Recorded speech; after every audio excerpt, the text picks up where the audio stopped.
50% indirim. Bak maşallah olsun, bu gün özün gösterdi. Sumqayıt filialımızda. Bəli, bütün dünya Sumqayıt'a geldi bu günləri. Hamı gelsin Sumqayıt'a, yar qiymətli. Etiket geldi qiymətlədir, Bak misal hanımlar. üçün 10 manata düşür. Bax 20-yə 10'dur. Nə bilim. 10'dusa 5'dir, 14'sə 7'dir. Böyle 50 Dondu faiz 4.50'ye düşür. Misal üçün bu nədir? Yəni görüm.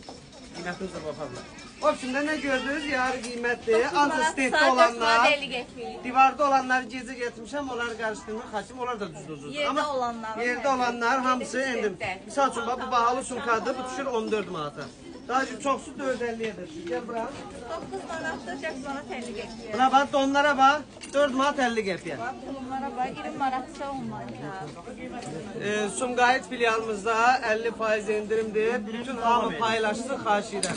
İndi ola bilər sən bəyənməzsən, nə bilim istəməzsən, amma kiməsə lazım olardı. İndi hələ yay qabaqdadır, biz indidən yaymalarını indirmə qoyduq.